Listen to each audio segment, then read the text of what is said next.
Comenzamos entonces el seminario, comenzamos ahora el seminario de Historia de la Psicopatología para Clínicos. Estamos estudiando la esquizofrenia y hoy vamos a proponer, en esta clase segunda sobre la esquizofrenia, voy a proponeros o a recoger o hacerme eco de algunas polémicas sobre la esquizofrenia. Ese es el título de la clase. Polémicas sobre la esquizofrenia. Las he reducido a 15 puntos. El interés que tiene inicialmente hablar cuando se estudia un tema, el día pasado comenzamos a esbozar la cuestión de la esquizofrenia a partir de las voces. El interés que tiene empezar con algo polémico es porque, a mi manera de ver, la esquizofrenia tiene los días contados. Y es una categoría que adquirió un predicamento enorme dentro de la psicopatología, era como la reina de las grandes enfermedades mentales, el buque insignia de la psicopatología psiquiátrica, pero a mi manera de ver tiene muchos defectos en cuanto a su construcción, es muy frágil desde el punto de vista psicopatológico y está dando signos de ruina ya desde hace unas cuantas, un par de décadas al menos. De manera que no solo por ese hecho, sino porque hay que tener en cuenta que esquizofrenia es un término que indica inmediatamente gravedad, incurabilidad, tratamientos farmacológicos, digamos, pensiones, etcétera, etcétera. Quizás la gente de la calle no tiene la misma idea que tenemos nosotros que estamos dentro cuando dices es esquizofrénico esta persona. Es como ya decir lo peor que se puede decir de alguien, ¿no? Entonces, que lo peor que se puede decir de alguien esté montado sobre o esté soportado por una arquitectura tan débil, bueno, pues quizás vamos a comenzar en ese sentido por estas polémicas, porque vale la pena, ¿no? Con una categoría que ha sido buque insignia de la psicopatología psiquiátrica, vale la pena verla desde varias perspectivas, algunas de las cuales son críticas, pero no porque sea yo crítico, que lo soy, aunque soy como psicopatólogo, creo que se puede remodelar un poquito toda esa categoría, ¿no? Sino que son muy críticas desde sectores muy distintos, porque el ámbito en el que nosotros trabajamos, como sabéis, no es solamente un ámbito clínico, es un ámbito social, es un ámbito donde intervienen otro tipo de cuestiones políticas, etcétera, etcétera. No sucede lo mismo probablemente en la Sociedad de Cardiólogos de España o en la de Reumatólogos, no, pero en esta sí, porque la gente opina. ¿Por qué opina? Pues porque nosotros, digamos, en alguna medida tenemos una función social de que las cosas estén más tranquilas y de acallar un poco el ruido social. Entonces, si acallamos el ruido social y amenazamos con diagnósticos y con inyecciones, por eso precisamente surgen este tipo de polémicas sociales contra nuestro quehacer. Hablo en general, ¿de acuerdo? Bueno, el día pasado os hablaba de la aparición en un momento determinado de la historia de la psicopatología de las voces, de las voces injuriosas, de los insultos, etcétera, etcétera. Bueno, a mí me parece que es un momento que la voz como tal como la definíamos, como autorreferencia, como certeza y como injuria, aparte del trabajo que después cada sujeto haga con ello, que incluso algunos, como dice Clérambault, consiguen hacer de eso la mejor compañía que tienen, o quizás la única, ¿no? Corina y yo escribimos un libro sobre eso para explicar que quizás las voces aparecen en un momento concreto de la historia, en un momento reciente de la modernidad, y que probablemente la esquizofrenia como derivado principal de las voces, del automatismo, de la xenopatía, sea, digamos, una enfermedad moderna. Os indicaba por ahí, en un sentido un poco polémico también, de pensar que en un momento determinado la historia de la subjetividad, hay un momento donde el sujeto puede cambiar por su relación con el lenguaje y aparece una nueva patología. Yo creo que si esto se puede dar recientemente es con respecto a la esquizofrenia y con el cambio del sujeto con respecto al lenguaje. Es una hipótesis. Hoy vamos a a centrarnos en otras cuestiones quizás menos especulativas, aunque esa especulación tiene, yo creo que, buenos fundamentos, y vamos a ocuparnos de ver 15, como digo, puntos polémicos acerca de la esquizofrenia. En el primero de ellos lo tomo de lo que la ciencia informa al público. ¿Qué dice la ciencia de la esquizofrenia y cómo informa al público de lo que es la esquizofrenia? Pues para eso me he ido naturalmente al Medline Plus de la Biblioteca Nacional de Medicina de los Estados Unidos y he visto qué definición han escrito allí. Dice, esto es lo que la ciencia o la ciencia ficción informa al público de la calle de lo que es la esquizofrenia. La esquizofrenia es una enfermedad cerebral grave. Las personas que la padecen pueden escuchar voces que no están allí. Ellos pueden pensar que otras personas quieren hacerles daño. A veces no tiene sentido cuando hablan. Este trastorno hace que sea difícil para ellos mantener un trabajo o cuidar de sí mismos. Esto es una definición o una aproximación de lo que dice, en este caso, la Biblioteca Nacional de Medicina de los Estados Unidos. Bueno, esto es lo que se dice oficialmente, lo que se cuelga en las redes, lo que se publica. ¿Qué se dice en privado de la esquizofrenia? Voy a citaros unas palabras muy breves de una de las especialistas, expertas más importantes del mundo mundial de la esquizofrenia, que es Nancy Andreasen. En privado, dice, en una nota que recogió un colega suyo, que es Flaum, en diciembre de 1988. Dice la profesora Nancy Andreasen, sea lo que sea la esquizofrenia, no sabemos lo que es. ¿Vale? Vamos al tercer punto. Os he hablado de lo que se dice en público, de lo que se dice en privado. Pero, ¿qué dicen los organismos oficiales acerca de la esquizofrenia? Por ejemplo, la OMS, la Organización Mundial de la Salud. Vale la pena también que nos hagamos eco de estas cuestiones, ¿no? Porque la OMS, a finales del siglo pasado, encargó un estudio a reputados especialistas, Hopper, Harrison, Janka y sobre todo Norman Sartorius, para que hicieran un estudio epidemiológico en distintos países del mundo para que vieran cómo evolucionaba, qué pronóstico tenía ahí la esquizofrenia. Entonces, el estudio, muy amplio, casi de 1000 páginas, nos incita a pensar algo muy curioso. Porque en ese estudio una de las conclusiones que se recogen es la siguiente. La contribución fundamental del estudio piloto internacional de esquizofrenia, IPSS, fue que los pacientes esquizofrénicos de los países desarrollados parecían tener una evolución y un resultado menos graves que los pacientes de los países, que los países, resultados desarrollados con cuadros, los pacientes de países desarrollados con cuadros clínicos iniciales comparables a los de los países pobres, parecía que da la impresión que los de los países desarrollados tienen peor pronóstico. Esto es una cosa muy curiosa, ¿no?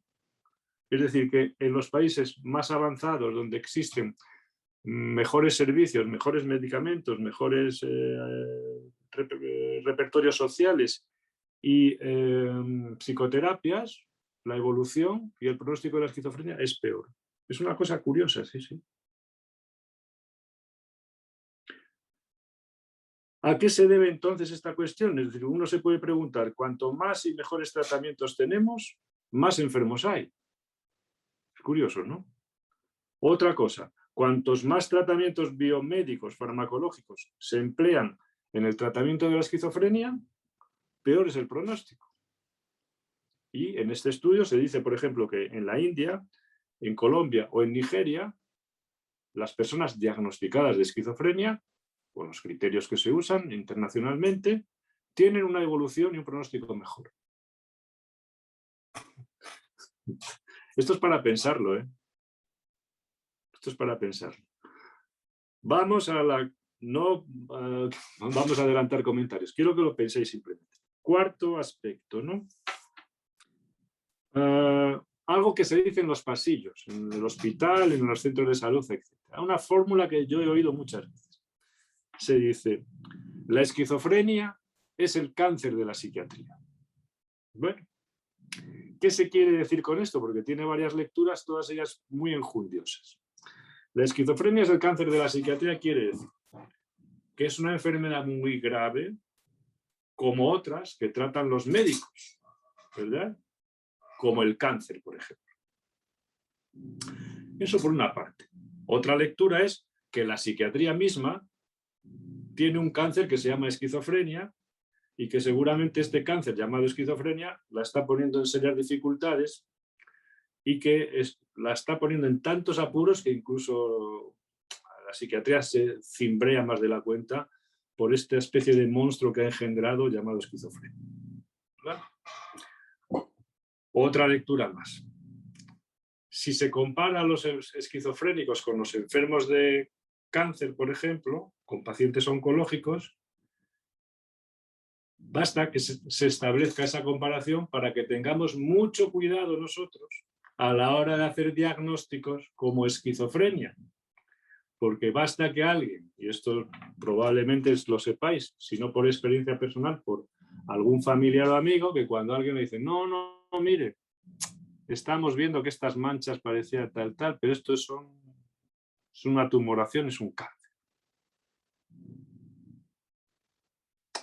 Bueno, pues algo equiparable se puede decir así, en nuestro ámbito con la cuestión, con la palabra esquizofrenia.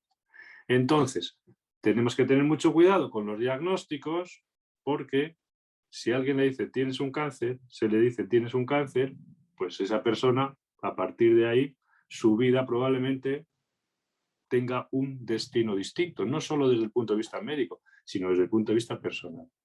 La esquizofrenia es equiparable en ese sentido, porque son términos de un peso, de una incidencia en el destino de las personas muy grande. No hay que jugar con ellas, ¿vale? Entonces, de aquí sale toda una vertiente muy crítica contra los diagnósticos, ¿verdad? Que tiene todo su fundamento, por supuesto. Pero, bueno, yo creo que no tenemos que quedarnos simplemente con criticar los diagnósticos, porque si estamos todos de acuerdo en criticar los diagnósticos, por supuesto, pero no tenemos que quedarnos únicamente con criticar los diagnósticos, sino con hacer una psicopatología mejor, cuyos diagnósticos, es decir, las invenciones que nosotros hagamos, los diagnósticos que nosotros hagamos, nos informen, por una parte, de un tipo clínico, es decir, de en cuánto se parece esa persona a otras personas parecidas a las que denominamos igual, es decir, eso es un tipo clínico, una configuración psíquica, una estructura clínica, o si queréis, hasta una enfermedad. Cosa que no debe, esta palabra enfermedad, para estas cosas que tratamos nosotros, le viene un poco sobrada, no es muy adecuada, ¿no?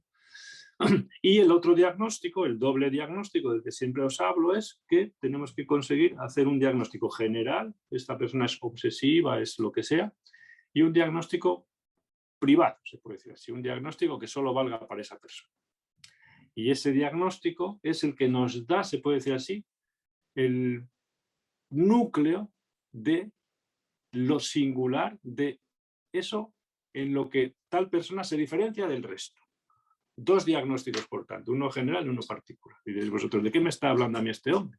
Si yo os digo, aquí tenemos un caso muy célebre, el caso del doctor Paul Daniel Schreber, juez magistrado de Dresden, estudiado por Freud, por Flechsig, por Guido Weber, por tantos autores. Este señor tenía, dice Freud, es un caso de paranoia. Otros dicen, es un caso de esquizofrenia. Bueno, o es un caso de esquizofrenia paranoia, que llamadlo como queráis. Pero ahí tenemos un diagnóstico general. Decimos, ¿es esquizofrenia paranoide? Pues entonces este señor se parece a este tipo clínico que llamamos esquizofrenia paranoide y se parece en muchas cosas a todas esas personas a las que llamamos esquizofrénicas paranoides. Pero si decimos, el doctor Paul Schreber, ¿verdad?, está enfermo y tiene una esquizofrenia paranoide. Pero el diagnóstico, aparte de este, es Schreber, es la mujer de Dios. Eso solo le vale a él, porque su locura es esa. Su fantasma, ¿verdad?, real es eso. Él es la mujer de Dios. Ich bin Gottes Frau. Soy la mujer de Dios. ¿Ya está? Eso solo le vale a él. Ese es el doble diagnóstico. Entonces yo confío en el diagnóstico, porque el diagnóstico nos da mucha información sobre los pacientes. Hay que criticarlo cuando se usa mal. Estamos hablando entonces, ¿verdad?, de comparar el cáncer con la esquizofrenia, es darle un peso específico demasiado gravoso a esa palabra y a todas las personas que tienen que soportar ese diagnóstico. Pero eso no quiere decir estar en contra del diagnóstico, quiere decir estar en contra del mal uso del diagnóstico. Este es mi punto de vista, ¿de acuerdo? Bueno, entonces, el modelo médico describe a la esquizofrenia como una enfermedad hereditaria, bioquímica o neuroquímica, que no tiene cura, y así se dicen las informaciones más o menos científicas, y que es incluso sinónimo de peligrosidad. Esto es lo que vemos todo en los medios de comunicación. Fulano no sé qué han hecho, ¿no? Dice, estaba en tratamiento y era esquizofrénico. Bueno, vale. Y es una idea que se ha extendido durante décadas, que tiene una causa cerebral, ¿verdad?, y que es peligrosa y que no tiene cura, o que tiene, digamos, una especie de cura paliativa, un apaño con los medicamentos para que las personas no den mucha guerra, y que actualmente resulta que esta visión que se ha dado de la esquizofrenia y como una enfermedad tratable pero no curable, cerebral, es decir, donde la ciencia todavía no llega, digamos, a meter mano, claro, esta idea que se nos ha vendido hace décadas, ahora se ha vuelto contra el propio modelo. Se ha vuelto contra el propio modelo. Y esta es un poco la cuestión sobre la que yo quiero llamaros la atención, porque incluso pone al modelo en apuros. Y dice, joder, o sea, yo he inventado una especie de monstruo, de engendro, que ahora se vuelve contra mí. Porque ¿cómo es posible? Volvemos al estudio de la OMS, que con todo el repertorio de tratamientos, de nuevos fármacos, de nuevos antipsicóticos atípicos, el copón divino, resulta que haya más, los pacientes tengan peor pronóstico que los que están en Nigeria, que beben agua del río. Esto, ¿no? O sea, este es el modelo, cómo ha ido girando, cómo lo que supuso inicialmente, nosotros tenemos unas enfermedades como otras especialidades médicas, somos especialistas e incluso científicos, todo eso se ha vuelto a explotar en las manos. Por eso toda esta gran crítica que hay, siempre en paralelo o al lado o colateral de este tipo de creaciones, de invenciones que, bueno, sirven para relanzar la investigación, pero al mismo tiempo, cuando la gente se viene demasiado arriba, se vuelve un problema casi social. ¿Me entendéis? Bueno, podemos discutir si queréis, porque esto es muy opinable, naturalmente. Hace un tiempo vino un colega nuestro de otro servicio a dar unas conferencias a los residentes. Me acuerdo que estaba entonces Adrián Casanovas y Pedro y este hombre venía con muy buena voluntad y le dijo a los residentes, bueno, vamos a hablar de la esquizofrenia, ya sabéis que es una enfermedad cerebral, y se lo quedaron mirando todos, pero los pires, los mires, todo, dije, cerebral, ¿dónde estás localizada? Hombre, pero no sabéis que era una enfermedad, a ver, vamos a hablar en serio, pero exactamente dónde. Y el hombre se deprimió mucho porque se encontró con que futuros especialistas en psiquiatría y en psicología clínica no entendían bien de qué estaba hablando cuando hablaba de estas cosas. Y si hablaba de la dopamina y todo esto, decían, sí, bueno, pero que un fármaco afecte a la dopamina no quiere decir que la dopamina tenga que ver con la causa. Lo mismo que la aspirina, si yo tengo fiebre y tomo aspirina, no quiere decir que la causa de la fiebre sea la aspirina. Este pobre hombre tuvo, digamos, sus más y sus menos, pero quiero deciros que esta opinión que yo os transmito es una opinión que secundan muchas personas, de distintas orientaciones incluso, ¿verdad? Pero la opinión mayoritaria es la otra. Entonces, bueno, nosotros tenemos que afinar con nuestros argumentos, ¿vale? Quinto punto. Bueno, desde el punto de vista psicopatológico, que es aquí donde nosotros nos hacemos más fuertes, porque es nuestra filón de estudio, desde el punto de vista psicopatológico, el concepto de esquizofrenia, a mi manera de ver, es muy frágil y probablemente tenga los días contados. En 1999 yo escribí la primera edición de un libro que se llamaba La invención de las enfermedades mentales. Bueno, pues en ese libro, el capítulo dedicado a la esquizofrenia, ya, digamos, escribía con todas las letras que me parecía que esa categoría era tan heterogénea, estaba tan mal construida desde los cimientos psicopatológicos, y es a lo que nos vamos a dedicar en este seminario, es saber eso, que probablemente se desmoronara y hubiera que cambiarle el nombre o rehacerla de alguna manera, ¿no? Y que tenía probablemente los días contados, ¿no? Bueno, pues muchas colegas, ¿no? Incluso de la más alta cúspide de los psicoanalistas, incluso de otros países, me dijeron, ¿cómo dices esas bobadas, no? La esquizofrenia es una... Freud, no sé qué, Bloiler. Digo, sí. Esto no creo que dure mucho.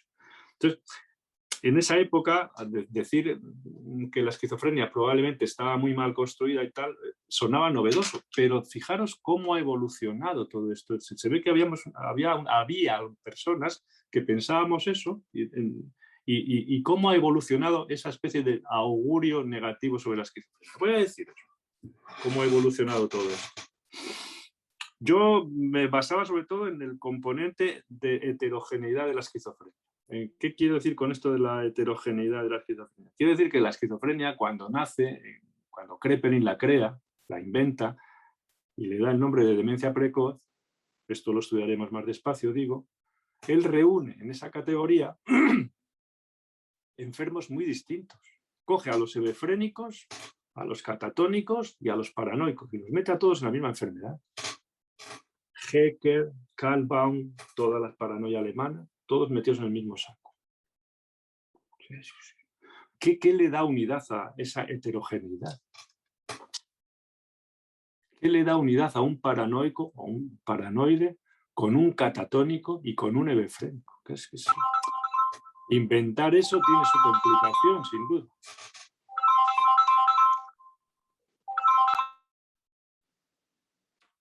Inventar todo eso tiene una complicación. Kraepelin creyó encontrar esa unidad en algo muy forzado, que era la demencia, es decir, el grado de deterioro, la Verbledung, la degradación, el deterioro a que él veía, se puede decir así, en este tipo de enfermos, pero estos enfermos no se demencian como un demente senil, ni se demencian todos, ni mucho menos.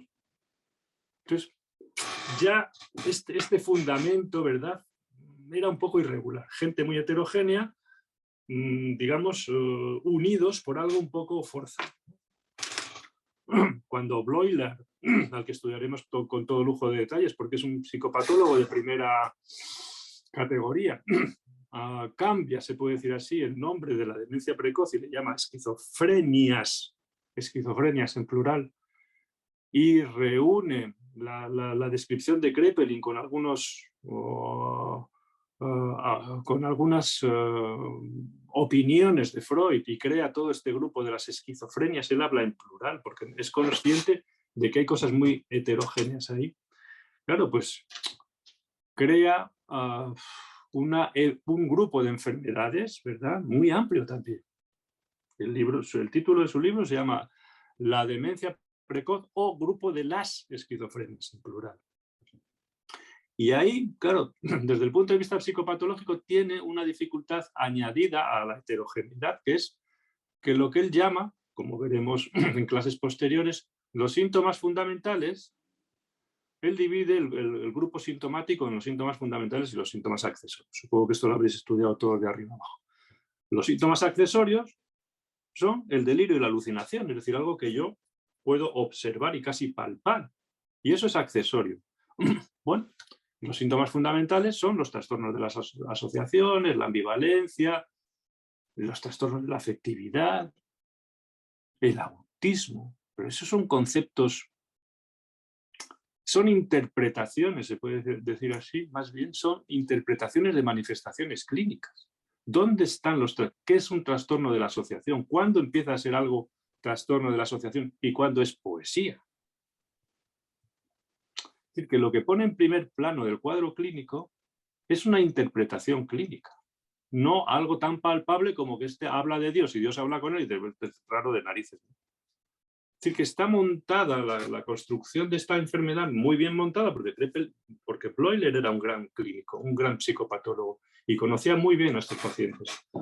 Pero el fundamento tiene algo retorcido en el propio origen, ¿no?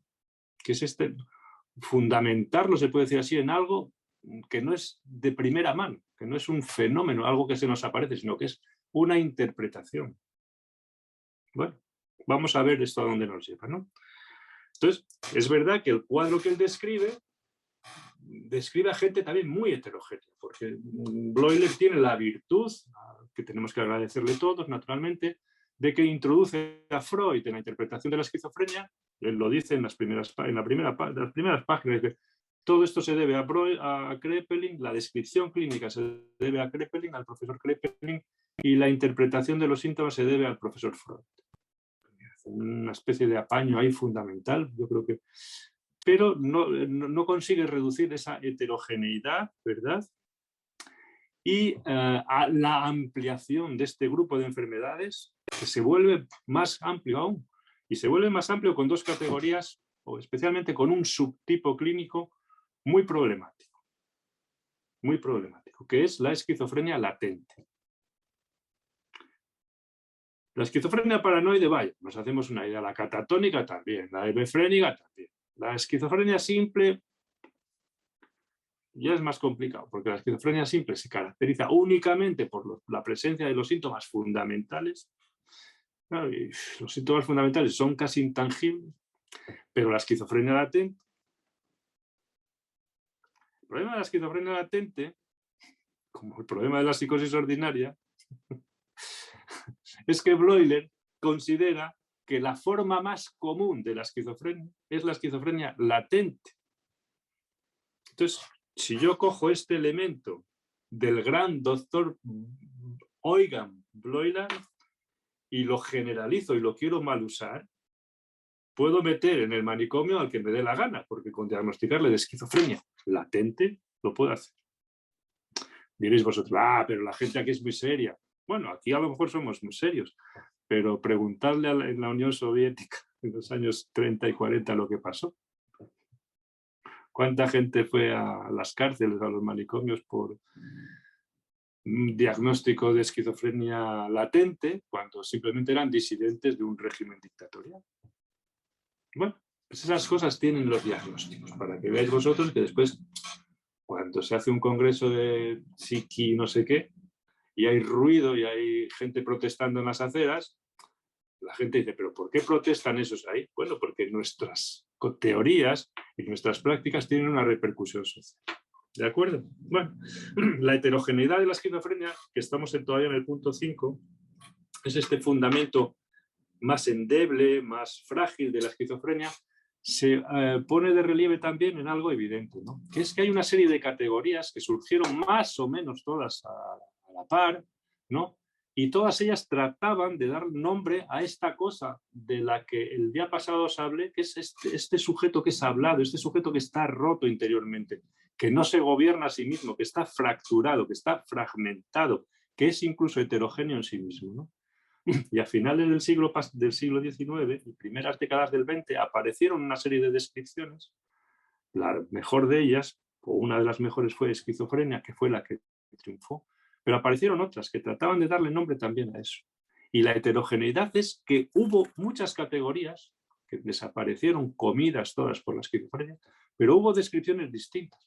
Por ejemplo, la psicosis alucinatoria crónica de los autores franceses, que provienen no con este nombre, pero sí en su filosofía de Seglas, que está sobre todo descrita un poco a trompicones por Gilbert Ballet, y que es un poco el fundamento de lo que, o el grupo de psicosis alucinatorias crónicas, lo que da cuerpo, se puede decir así, a lo que Clerambault llama automatismo mental. Que eso ya es una descripción de primera mano, mucho más profunda en cuanto a los aspectos semiológicos que la esquizofrenia de Bleuler. A mí me gusta más desde el punto de vista descriptivo, semiológico, de lo que son los pequeños signos, las primeras manifestaciones.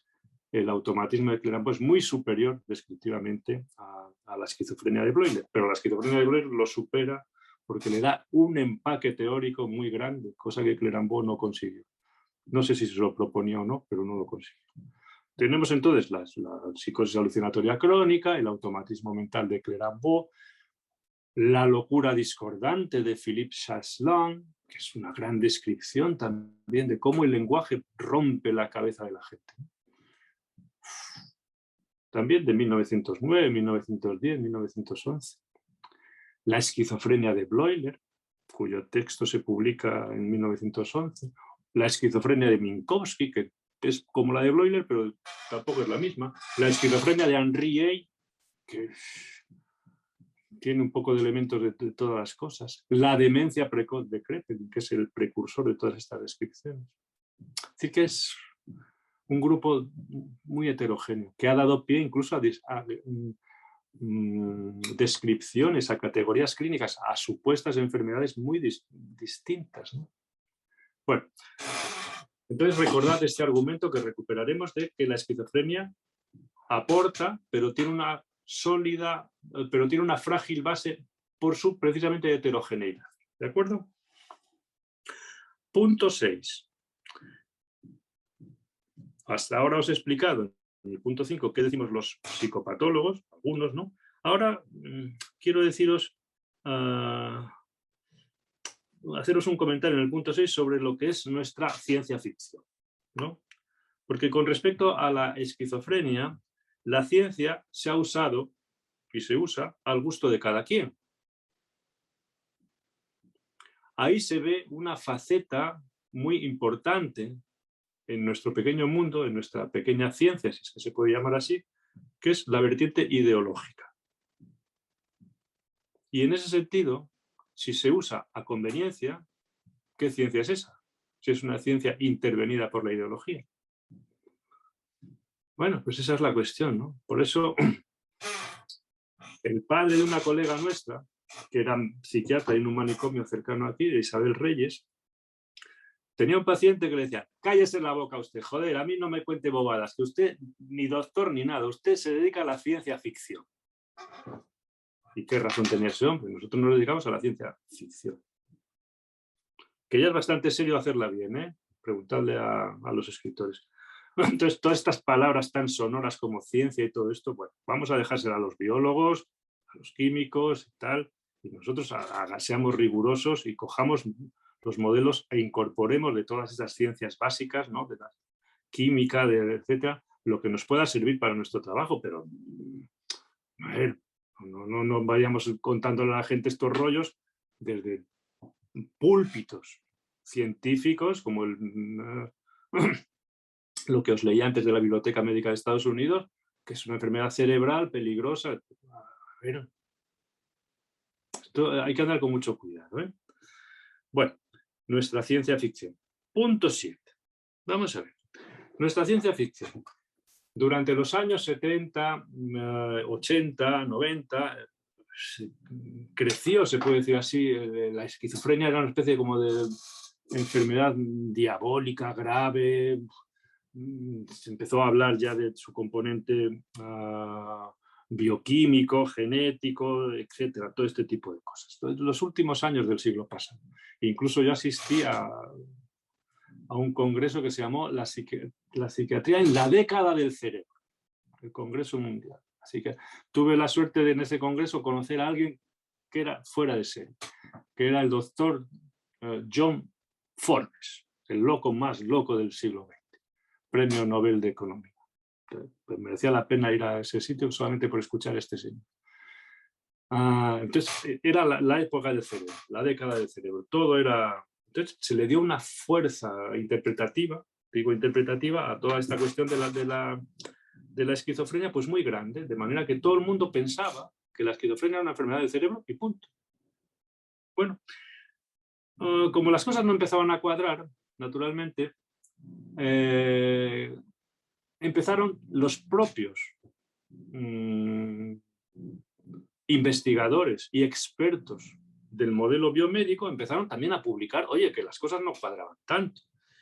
En 1912 se publicó en una revista, Schizophrenia Bulletin, un artículo muy famoso que se llama, os lo digo en español, es el que os he mandado antes, en inglés. Se llama El mito de la esquizofrenia como enfermedad cerebral progresiva. No sé si lo habéis leído, pero lo podéis leer. Y en este artículo hay 3 autores, o 4. Uno de ellos es Robin Murray, que ha seguido después una gran polémica en torno a este concepto. Ellos son investigadores biomédicos, ¿no? Pero claro, en ese artículo lo que plantean es que todo el apoyo sustantivo que se basa en entender que la esquizofrenia, a raíz de determinado tipo de conocimiento del cerebro y de determinado tipo de pruebas médicas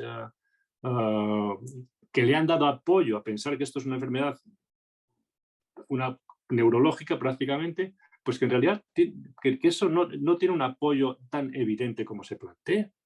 Y en este artículo, El mito de la esquizofrenia como enfermedad mental progresiva, ellos lo desarrollan. Voy a leeros solamente, porque vosotros sois muy vagos y seguro que no habéis leído ni la introducción al artículo. Voy a leeros la introducción. Os lo leo traducido. Históricamente se ha considerado que la esquizofrenia es una enfermedad que se deteriora, opinión que se ve reforzada por los recientes hallazgos de la resonancia magnética sobre la pérdida progresiva de tejido cerebral durante los primeros años de la enfermedad. Esto es lo que se decía, ¿no?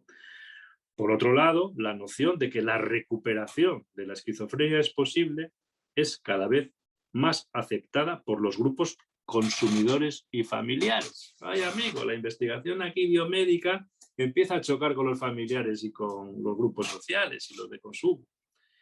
Esta revisión, el artículo que os comento, examina críticamente las pruebas de los estudios longitudinales, de los resultados clínicos, de los volúmenes cerebrales medidos con la resonancia nuclear magnética y el funcionamiento cognitivo, el que se dice que hay un deterioro cognitivo. Bueno, en primer lugar, dicen los autores, las pruebas muestran que, aunque aproximadamente el 25% de personas con esquizofrenia tiene un mal resultado a largo plazo, pocas de ellas muestran la pérdida incremental de función que es característica de las enfermedades neurodegenerativas. En segundo lugar, los estudios de resonancia magnética demuestran anormalidades sutiles en el desarrollo al inicio de la psicosis y luego disminuciones adicionales en los volúmenes del tejido cerebral. Sin embargo, estas últimas disminuciones son explicables por los efectos de la medicación antipsicótica, el abuso de sustancias y otros factores secundarios. Bueno. En tercer lugar, aunque los pacientes muestran déficit cognitivos en comparación con los controles, con el grupo control, el funcionamiento cognitivo no parece deteriorarse con el tiempo. La mayoría de las personas con esquizofrenia tienen el potencial de lograr la remisión y la recuperación funcional a largo plazo.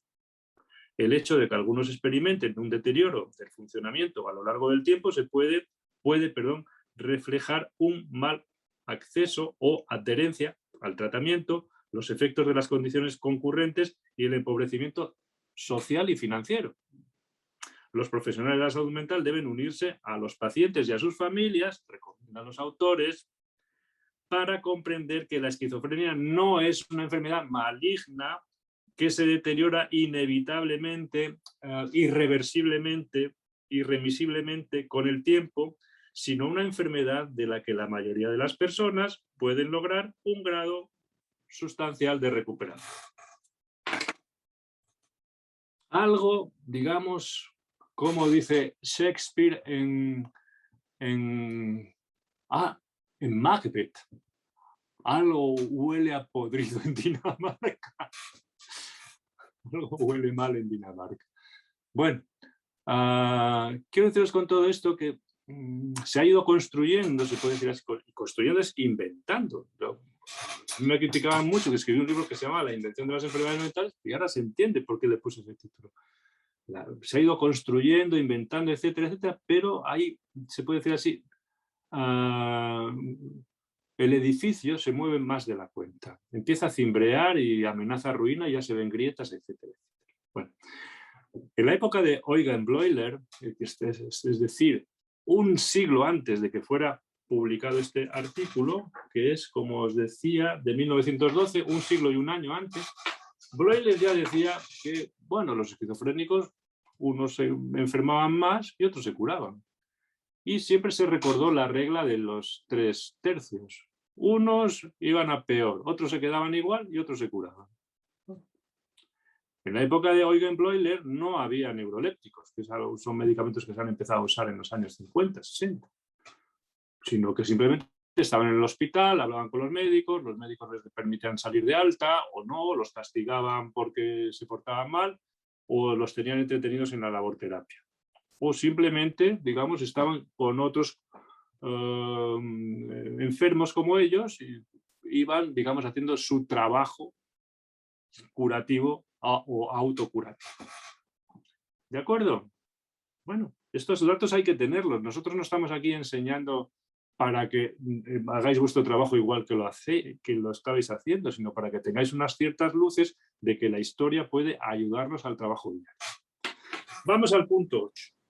María. Y así aprovecho en el punto 8, ¿verdad?, para recomendaros, por favor, aunque sois unos gañanes, casi todos, para recomendaros que os apuntéis a las terceras jornadas de psicoterapia de la psicosis. Porque, entre otras personas, uno de los participantes, Ching Van Os, holandés, es del que os voy a hablar ahora, que tiene mucho que decir en este mundo de la esquizofrenia.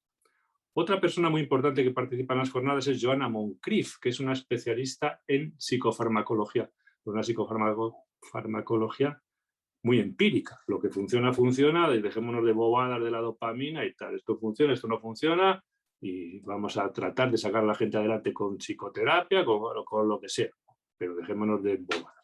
Y esa señora, que es probablemente la líder mundial de lo que se llama el movimiento de la psiquiatría crítica, participa también en estas jornadas. Yo aquí había sacado a colación a Van Os porque él ha escrito mucho sobre la esquizofrenia y bueno, él lo he invitado a las jornadas porque coincide también en que esto hay que cambiarle el nombre, hay que reformularlo de forma completa, ¿no? Propone que la psicosis es en realidad un fenómeno humano que se manifiesta en distintos grados en todas las personas. Perfecto. En eso coincide con muchos psicoanalistas que siempre lo han pensado así, etc. Perfecto. Pero lo interesante de Van Os es que él no está muy de acuerdo con diagnosticar a toda la gente que tenga síntomas psicóticos, no está de acuerdo en diagnosticarlos de psicosis, sino que, bueno, pues hay que diagnosticar de psicosis, pues hombre, cuando la gente está un poco para allá, no a todo el mundo. Es decir, que yo lo he invitado porque vamos a dedicarnos a estudiar la locura normal y ahora hay un furor con diagnosticar de psicosis a todo lo raro. Este señor va a daros sus argumentos, supongo, para deciros, pero por favor, hombre, el diagnóstico lo dejemos para la gente que está fatal, porque con toda la carga, con toda la metralla de la que os he hablado antes con respecto al diagnóstico de esquizofrenia, mal usado, no vamos a andar tocándole las narices a la gente. Bueno, pues este señor piensa así, es un hombre joven, habla castellano y habla las cosas. Él propone, Van Os, que los síntomas psicóticos los podemos tener todos y que eso no quiere decir que seamos psicóticos o esquizofrénicos. Es un autor holandés y considera que no se puede definir y tratar una enfermedad apuntalándola tan solo en sus síntomas y menos aún hablar de una enfermedad tan grave. Él es epidemiólogo y los estudios principales que hace tienen que ver con números y cosas de ese tipo. Y en relación a los estudios genéticos, él propone, sostiene y afirma que los genes tienen su importancia. Y ahora añade, pero su papel, el papel que desempeñan los genes, no es ni tan dominante ni tan específico como suele pensarse. Ya veis entonces cómo esto de la esquizofrenia algo huele a podrido en directo. Vale. Hace unos años, no sé si lo recordáis, pero ¿cuánto? Hace 3 o 4 años apareció en Change, en ORG, una llamada, ¿verdad?, de un especialista, de un psiquiatra, se llama Brian Köhler, tiene un apellido alemán, pero debe ser inglés. Y este señor promovió toda una movida que tuvo mucho eco en esta plataforma, para que la Asociación Psiquiátrica Americana, la APA, la hacedora de los DSM, y la OMS, la Organización Mundial de la Salud, eliminaran de sus términos, de su vocabulario, el término esquizofrenia. ¿Por qué este señor propuso esto? Bueno, y él dice textualmente, decía allí, ¿no? El término abarca grupos heterogéneos de personas que presentan síntomas, etiologías, caminos y resultados muy distintos. Es un término estático, dice, traumático y estigmatizante para quienes les es atribuido. Suele erradicar la esperanza y el sentido de dominio de sí mismo, porque a los pacientes diagnosticados se les dice que tienen una enfermedad del cerebro que es genética. Por otro lado, la esperanza,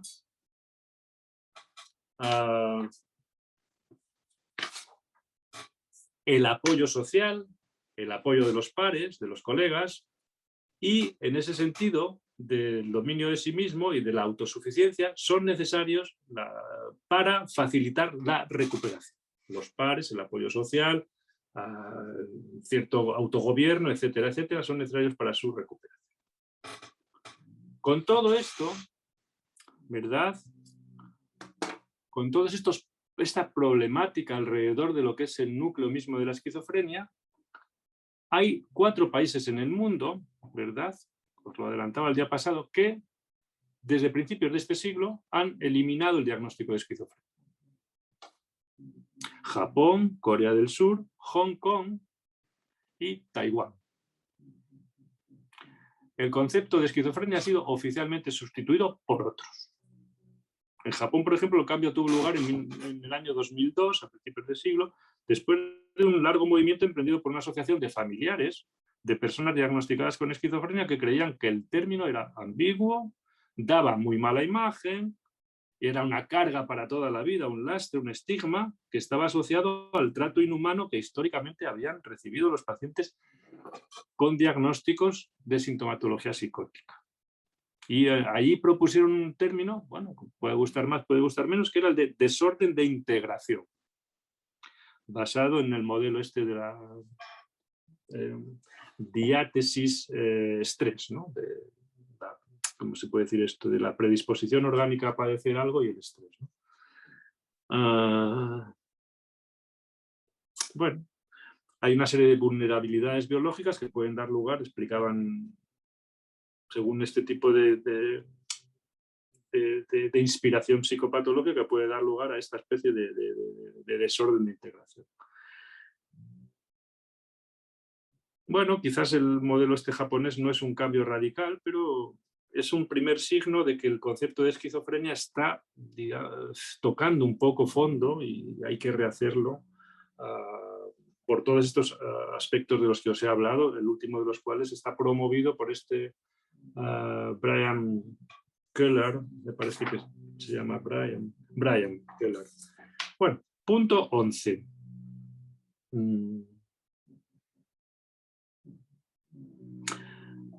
El nombre esquizofrenia está, como os he dicho a lo largo de toda la clase, cargado de muchos prejuicios y de muchos perjuicios, como os he señalado, y con ellos, con ese nombre y contando con esos prejuicios y perjuicios, estamos tratando de dar cuenta, y esto es lo que nos interesa a nosotros, de determinadas experiencias de determinadas personas. Nombrar con un término, o con varios, o con lo que sea, un tipo de experiencias bastante singulares que tienen algunas personas. Eso está bien, Decimos, esta persona es histérica, esta persona es fóbica, esta persona es alexitímica, en fin. Entonces, las personas que conocen el lenguaje de la clínica saben a qué nos estamos refiriendo. Perfecto. Hasta ahí no hay error. Es decir, tratas de dar cuenta con el procedimiento, digamos, de la ciencia, que es ponerle nombres a las cosas, establecer diferencias, etcétera, etcétera. Tratar de poner nombres a experiencias que determinados sujetos están, digamos, sufriendo, padeciendo de la manera que sea. No hay error hasta ahí.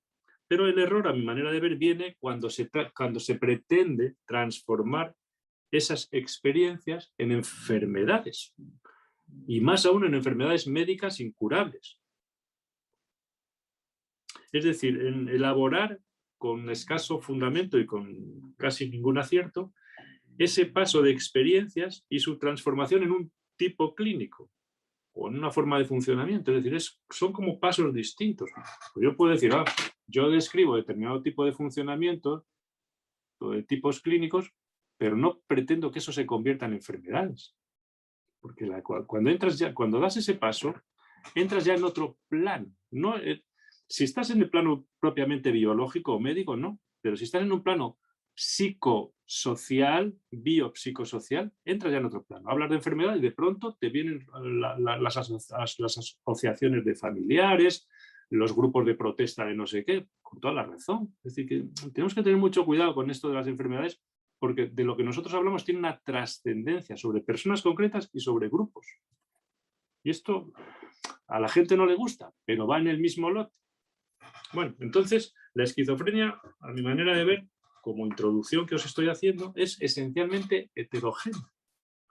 Y es difícil establecer ahí una unidad, un denominador común cuyo nombre sirva para todos.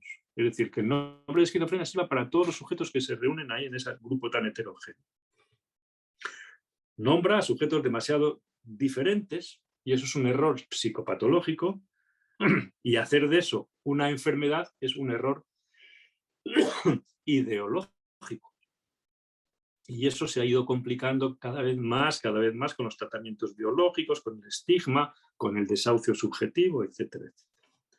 Pero, sin embargo, claro, no vamos a quedarnos en una mera crítica de decir qué mal lo hacen nosotros. No. Existen sujetos a los que de alguna u otra manera nosotros tenemos que darles un nombre para conocer sus características comunes y sus características particulares. Existe un grupo de sujetos que tienen unas experiencias bastante distintas de las que tienen otras personas, por lo menos en su intensidad. ¿Vale?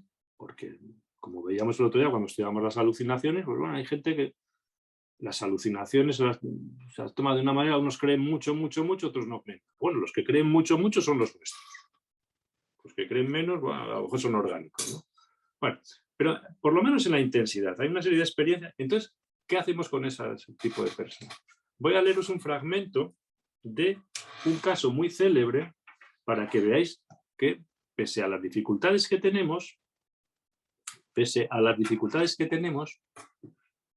existen este tipo de personas con las que nosotros hablamos todos los días, ¿verdad? Y que a veces encontrar, se puede decir así, un nombre, una categoría, nos ayuda a conocerlo mejor.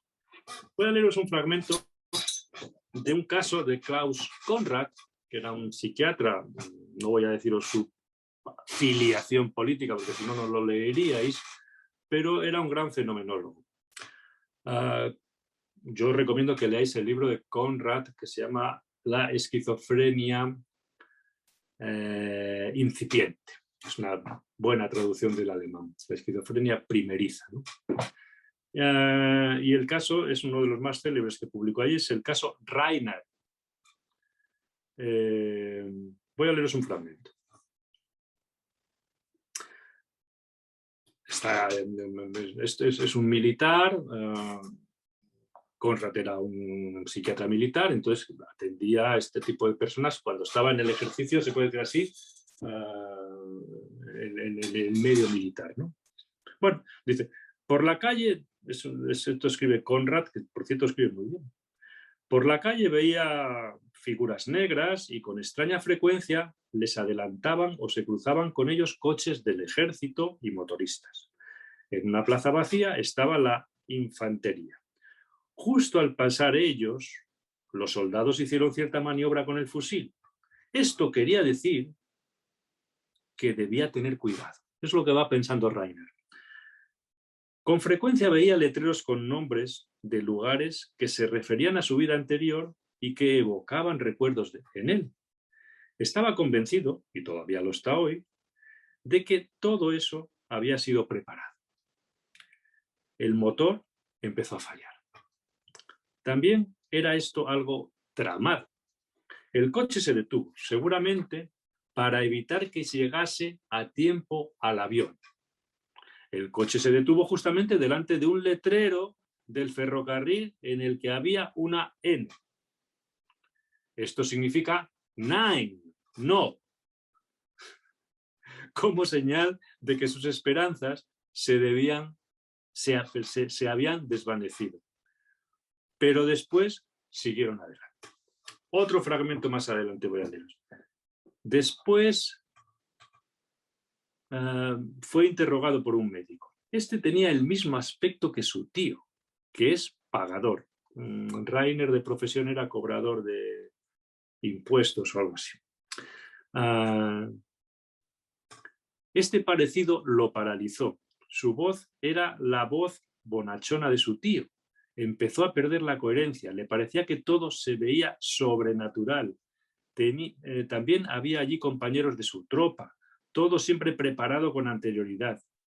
Ahora sabía que el médico tenía la intención preconcebida de comprobar su capacidad de reacción. Dictaba sus declaraciones en una máquina, pero tergiversadas, no como él las había hecho. Se opuso a ello, pero no le hicieron caso. Después tuvo que tumbarse en la mesa de reconocimiento y en ese momento estaba convencido de que era entonces cuando le iban a matar, porque la bata blanca del médico mostraba algunas salpicaduras de sangre. Pero no se trataba más que de un reconocimiento médico al que habían querido dar otra apariencia. Él yacía en la cama, rígido, como muerto.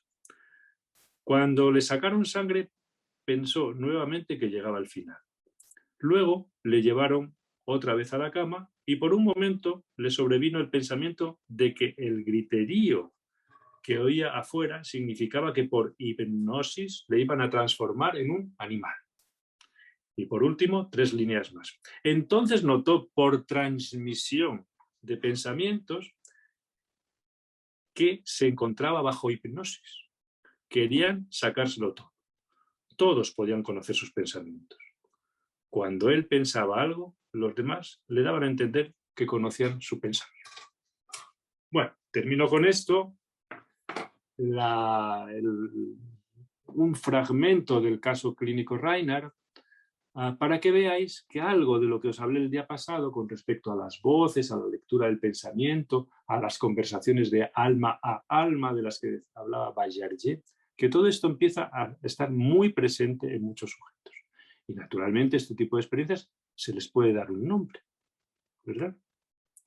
Nosotros contribuimos, es muy loable, en un artículo de Philippe Saslan, publicado en 1914, es muy, muy bonito. Os lo voy a mandar. Si leéis francés, porque me parece que no está traducido, se llama ¿Es la psiquiatría un lenguaje bien hecho?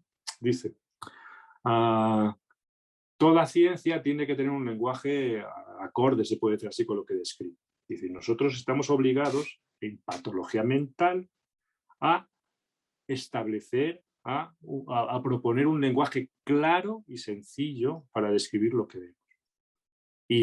Y continúa el artículo, pues es muy bueno, y no andar poniendo palabras griegas y cosas raras que no las entendemos ni nosotros para describir cosas que tienen que ser sencillas y que todo el mundo las entienda, ¿no? Entonces, es verdad, nosotros ponemos nombres a las cosas para entenderlas, para irlas, digamos, clasificando y para hacer un estudio más o menos sistemático de ellas. Bueno, es lícito, por tanto, que demos nombres. Ahora, otra cosa es el uso que se haga de todo eso. Y es esa transición que os trataba de señalar antes entre lo que es algo descriptivo, ¿verdad? y transformar ese tipo de experiencias que nosotros creemos ver en los pacientes, transformar eso en enfermedades médicas, con tratamientos, hospitales, que por supuesto que tienen que tener medicamentos y hospitales, pero cuando todo eso se queda simplemente en ese campo, algo empieza a oler mal ya en Dinamarca, ¿no? Voy a terminar la clase de hoy. Kraepelin. Una definición de Kraepelin de todo esto que estamos hablando, y una definición de Eugen Bleuler, ¿vale? Kraepelin en 1899 dio un libro que se llama La psiquiatría, un libro de texto para estudiantes y médicos, en 1899, que si no recuerdo mal es la edición sexta de ese libro. Dio la primera definición más o menos convincente de este grupo que él llamaba la demencia precoz. Y la demencia precoz la creó con pacientes que provenían de la hebefrenia de Haeckel, la catatonía de Calvin y la demencia paranoides, o las formas de paranoia más alucinatoria o más paranoicas, ¿no? Los mezcló a todos y estableció un grupo que llamó demencia precox, ¿no? La demencia precoz. Y esta nueva categoría estaba basada sobre todo, él le quiso dotar de unidad a partir del deterioro, de un deterioro implícito en la enfermedad. Y ahí, claro, metía todas las personas que podían tener algún tipo de deterioro en su forma de funcionamiento mental, afectivo, social, etcétera, etcétera, los metía. Y dice así, dice, bajo el término demencia precoz nos permitimos, creo que es muy... Nos permitimos reunir actualmente un conjunto de cuadros clínicos que tienen la particularidad común de conducir a estados de deterioro psíquico característicos. Deterioro psíquico característico. Bueno, ahí ya empezamos, ya no está tan claro lo que él llama deterioro psíquico característico.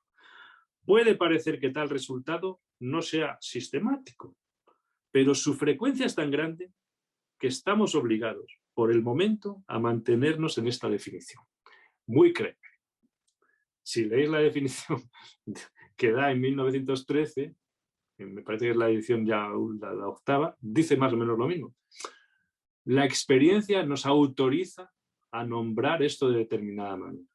¿Por qué? Bueno, pues, por el momento estamos obligados a mantener esta definición, ya veremos en el futuro.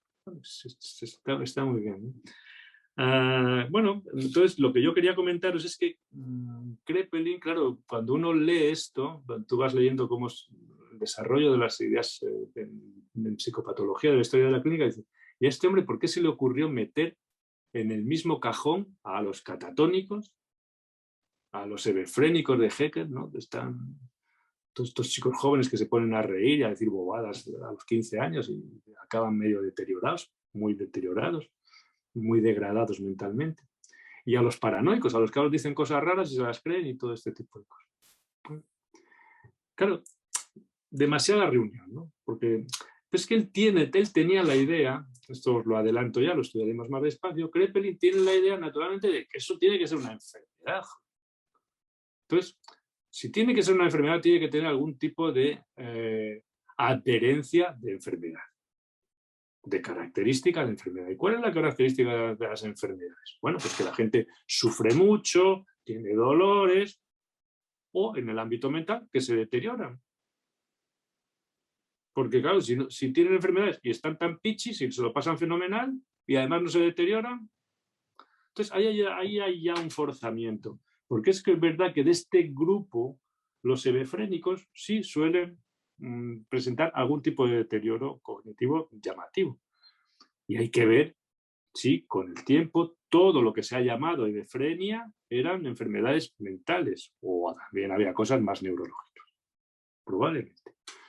La catatonía era más rara porque había un poco de todo, ¿no? Y la demencia paranoide, o es decir, la paranoia, pues ya había gente brillantísima como el doctor Schreber, que era magistrado juez, o como psiquiatras brillantísimos, al menos hasta que se pusieron muy locos, como Otto Gross, etc. Es decir, que ahí había de todo, pero tenía mucha cabeza. Entonces, ¿Cómo metes a los que tienen mucha cabeza con los que están babándose por los pasillos? Ahí hay un forzamiento muy grande. Kraepelin siempre tuvo la idea de que los que eran listos, en el fondo, algo les tenía que pasar. Entonces, los metió con los otros e hizo un grupo muy heterogéneo, porque claro, para que fueran enfermos los paranoicos o los paranoides tenían que tener algún tipo de raspe de enfermedad. Y él, cuando escribió las memorias, que nosotros publicamos en uno de los libros de los alienistas del Pisuerga, dice allí, siempre tuve en la mente las ideas de Carl Baum, que es verdad, las de Haeckel, que era un alumno de Carl Baum, y traté de recopilar esos casos a los que la demencia se inclinaba hacia procesos mentales degenerativos. Perfecto. Cogió este modelo. Carl Baum, algunos catatónicos de Carl Baum, Haeckel, pero les añadió el 90% de casos de demencia precoz, que eran gente que no tenía nada que ver con eso, que eran los paranoides. Es una enfermedad que empezó entonces, es como si dices, voy a hacer una colección de animales, y metes en un saco a perros y gatos, y dices, joder, mete gato persa, gato bobo, gato listo, pero no metas otra especie, hombre. Este es un problema que estaba ya en el origen, ¿no? Bueno, Eugen Bleuler es un gran psicopatólogo, muy brillante y tenía un conocimiento, vivió a toda su vida con los pacientes en los hospitales, en Reinau, en Burgos, etc. Entonces él da una definición, ya vamos terminando hoy, dice, es un grupo, las esquizofrenias, dice, es un grupo de psicosis cuyo curso es a veces crónico y a veces está marcado por ataques intermitentes y que puede detenerse o retroceder en cualquier etapa, pero que no permite una completa restitutio ad integrum. Tienen una evolución muy variada, pero bueno, nunca acaban de curarse. Vale. Bueno, para dar una definición de enfermedad tampoco dice mucha cosa. La enfermedad, ahora sí, se caracteriza por un tipo específico de alteración del pensamiento, los sentimientos y de la relación con el mundo exterior, que en ninguna otra parte aparece bajo esta forma tan particular. Bueno, así comienza el libro y dedica después 500 páginas a esto que llama ninguna otra parte aparece algo tan particular como esto, a detallar lo particular. Creo que es un trabajo loable, hay que leerlo, ¿verdad? La primera parte tiene dos partes el libro, la primera es descriptiva, estudia lo que él entiende por esquizofrenias, los tipos clínicos, la segunda parte es muy especulativa y muy teórica y se pone a hablar del cerebro y bueno, eso es una parte muy, a mí me interesa mucho. Bueno, como os decía antes, los grupos sintomáticos, digamos, los síntomas fundamentales son casi interpretaciones de manifestaciones, ya lo veremos el próximo día. El autismo, por ejemplo. Entonces, trata de darle un denominador común incluso a los síntomas fundamentales y habla de algo muy freudiano, que es Spaltung, la división, la escisión. Es decir, que ya empezamos a entrar a construir una enfermedad con cuestiones de una psicopatología o muy fina o un poco especulativa, porque ya no son delirios y alucinaciones, ya es que las funciones mentales están cortadas por una especie de desintegración, de Spaltung, de división.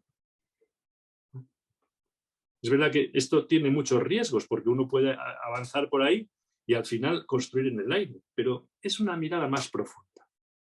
Una mirada más profunda que todos los pacientes, las enfermedades, la psicosis, los trastornos de los que os hablé antes, la locura, por ejemplo, discordante de Chaslan, también enfatizan eso. La locura discordante es la discordancia. Fijaros lo que Bleuler, esto quiero que lo captéis bien porque es algo muy esquizofrénico o muy de este grupo de psicosis. Lo que Bleuler llama la escisión, por ejemplo, Philippe Chaslan lo llama discordancia. ¿Qué quiere decir la discordancia? Lo llama algo parecido, quiere retratar este hecho. Un sujeto, una persona, por ejemplo, un caso de que la veía en el manicomio, tenía un delirio de envenenamiento, la estaban envenenando, le hacían muchas perrerías con la comida, y contaba eso con alegría. Eso se llama discordancia, es una característica, es un rasgo muy de ese polo de la psicosis. ¿Se entiende? Hay algo ahí que no cuadra. Es como una especie de... El afecto va por un lado y la representación va por otro. Esto Lacan le dio una fórmula con lo del nudo Borromeo, ¿verdad? Donde la última formulación de Lacan de la locura es muy basada en estos hechos, ¿no? Como si lo real va por un lado, lo simbólico por otro, lo imaginario por otro. Pues esto, para entender todo esto que dice Lacan, si trabajas con esquizofrénicos lo entiendes instantáneo, porque es como esa discordancia, esa escisión, esa como Fahrenheit, como no sé cómo lo llamaba Kraepelin, que era como una especie de pulverización, ¿no? Todo si no hay unidad, hay discordancia, ¿no? Vale. Disgregación, dice Gilbert Ballet. Dice, ¿qué caracteriza la psicosis alucinatoria crónica? Más que las alucinaciones, la desagregación, la disgregación mental. ¿Veis cómo todos van por el mismo lado? Por eso comenzábamos el otro día hablando de las voces, de la xenopatía, que es lo que empieza a romper esa unidad. ¿Se entiende? Bueno, cuando yo tuve que escribir y ahora voy a daros la última definición por hoy para terminar. Cuando tuve que escribir la entrada al vocabulario que estamos haciendo, que estoy haciendo ahora, al vocabulario de psicopatología, en la entrada de esquizofrenia, claro, tenía que dar... Es muy complicado hacer una definición de esquizofrenia. Bueno, pues hice esta. Es más amplio. Por eso el guión que vamos a seguir en las clases siguientes es más amplio que todo esto que os he dicho. Y lo nombré así. Veis que ya... Término creado por Eugen Bleuler a principios del siglo XX para nombrar un grupo de psicosis a las que caracterizó por un tipo específico de alteración del pensamiento, los sentimientos y la relación con el mundo exterior. Según propuso, la escisión, Spaltung, de las funciones psíquicas está presente con mayor o menor intensidad en todos los casos. Con este término pretendió aligerar la versión deficitaria y el mal pronóstico que Kraepelin había atribuido a la demencia precoz, un referente nosológico al que sustituyó. Las observaciones de Freud sobre la esquizofrenia, y ahora abrimos la puerta a un nuevo continente. Las observaciones de Freud sobre la esquizofrenia, muy agudas aunque escasas, acentuaron la relación tan real que esos sujetos mantienen con el lenguaje y con el cuerpo, además de enfatizar el repliegue radical sobre sí mismos, que Freud llamaba autoerotismo y Bleuler llama autismo. Aquí ya tenemos otra perspectiva distinta. Y con todas estas perspectivas, unas más descriptivas, otras más centradas, se puede decir así, en la interioridad de las experiencias, por eso tenemos que ir dándole un poco de forma psicopatológica a un grupo de trastornos que llamamos el polo esquizofrénico de la psicosis, que no es ni la esquizofrenia, ni...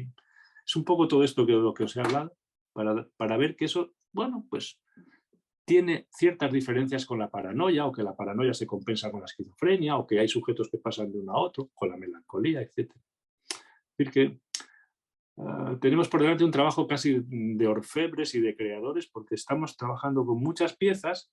Es decir, nos han vendido esto como una categoría muy bien hecha, etcétera, etcétera, pero cuando nos acercamos a ella vemos muchos huecos, vemos muchas trampas, etcétera, etcétera, y entonces nosotros no somos destructores, sino constructores. ¿Cómo podemos describir este tipo de experiencias subjetivas cortadas por el patrón de la literalidad con respecto al lenguaje y al cuerpo, la escisión, la pulverización de la vida mental, de todas las funciones, ¿no? ¿Cómo le damos a eso un nombre, un estudio, una lógica, ¿no? Y por supuesto, a partir de ahí, un tratamiento. El tratamiento con este tipo de personas que están tan discordantes. Cuando hemos hablado sobre eso, siempre os recomiendo, no queráis comprenderla, porque nosotros pensamos con una cierta unidad, pero ahí es pulverización pura. ¿Veis para qué sirve estudiar psicopatología? Bueno, lo dejo por hoy. Me he alargado mucho, pero aprovechando que hoy no había supervisión, ¿verdad? Y que yo estoy de vacaciones, me he entretenido un poquito más de la cuenta. Si queréis preguntar algo, si os puedo responder, lo haré. Si no, otro día y me lo estudio por el camino. ¿Queréis comentar alguna cosa? Pues María, solo... Hola, Mario. Hola, hola. Este articulito que has mandado, ¿lo has estado leyendo? No sé si traduciendo a la vez que leías, entiendo que no. Porque lo has mandado en inglés, no sé si lo puedes mandar en castellano. No, le he dicho yo lo he leído, os lo he presentado traducido porque lo he hecho, ya lo conocía. Pero le he dicho a Andrés que lo comente él. Más adelante él lo comentará, ¿de acuerdo? Se lo he mandado a Andrés, se lo mandé antes para que lo vaya leyendo y lo vaya comentando. ¿De acuerdo? Bueno, ¿alguna cosa más? Oye, José María, no, simplemente que... Hola, Andrés, sí. Hola, que lo puedo traducir y lo mando traducido, que no hay problema. Sí, como quieras. La síntesis es la que yo leí, no tiene tampoco mucho más, pero dale un vistazo, ¿verdad? Y si te parece que todo merece eso te lo dejo a tu juicio. Más o menos, después ya son cosas muy específicas de las pruebas biomédicas y todo esto, como tú veas. Vale. Las conclusiones sí, al final, eso sí nos interesa. ¿De acuerdo? ¿Alguna cosa más o lo dejamos? Yo voy a comer y a salir en bici porque creo que no va a llover. Vale.